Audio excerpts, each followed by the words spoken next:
Hey guys, so this is a bonus segment within the class and it's all about the importance of understanding. This isn't really like core material, so feel free to skip ahead to the next video if you're really rushed for time. But this is a conversation that I had with my friend Asaid. He is currently a final year medical student at Cambridge University. He consistently ranked like in the top 3 in the year group for the last several years.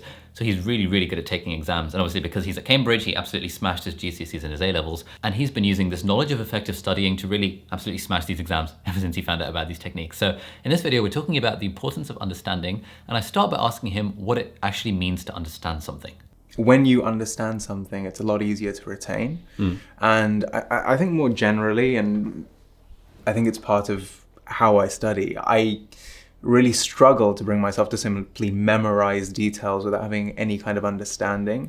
Not because I can't do it, and in fact, to a certain degree in second year, I did do that to some extent, but it just doesn't feel right to me.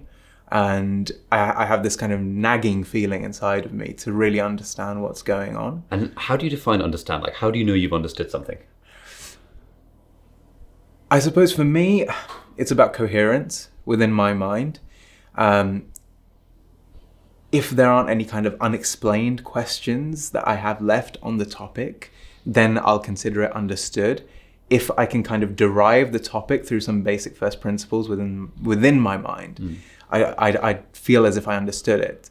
And I guess that's different to other people who feel like they've understood it when they can say explain it. That wasn't necessarily what I used. It was more about internal coherence. Okay, but what's the difference between internal coherence and being able to explain it? And I ask because often my proxy for do I understand something is would I feasibly be able to explain this to a 5-year-old?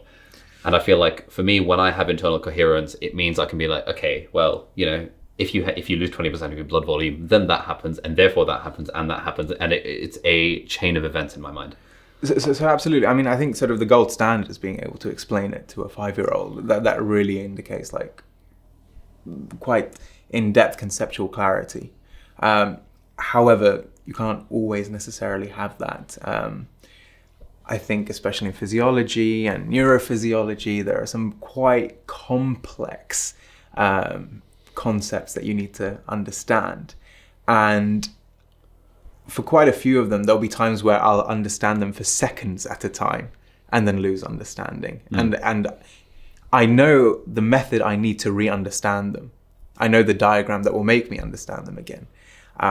But usually, because the concepts are quite complex, sometimes I'll only be understanding them whilst contemplating the diagram either on paper or in my mind. Okay. And then once you've understood that, you're then happy to just remember it for the exam, because you know that at one point you had that moment of clarity where it all made sense.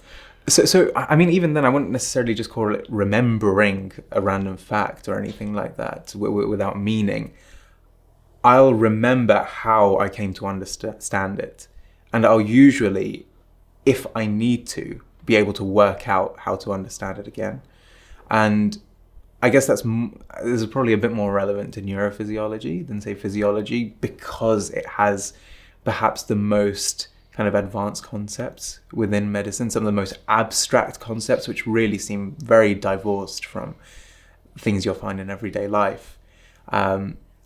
Such that unless you've got a mental image built up where you're imagining the circuits all at once, it's quite difficult to really remember what's going on. But what you can remember is a basic outline, which you can reconstruct in your mind and somewhat run as a model. Understanding a subject is like having a mental model of that subject in your mind. Absolutely, yeah. And to some extent, you can explain bits of those to a 5-year-old, but to some extent, as you're saying, it's just there. And you probably could, if you had to, put all the time and effort to figure out how to simplify it down to explain to a 5-year-old.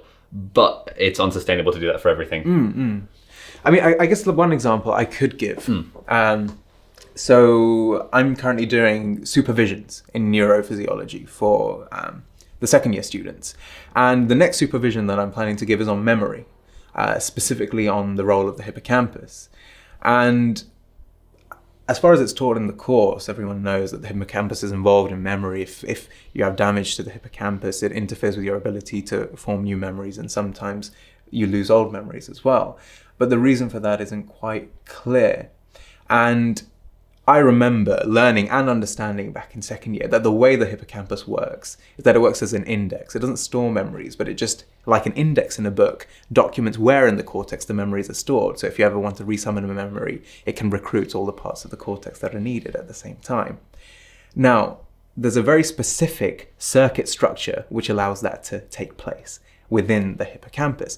I don't remember that at the moment.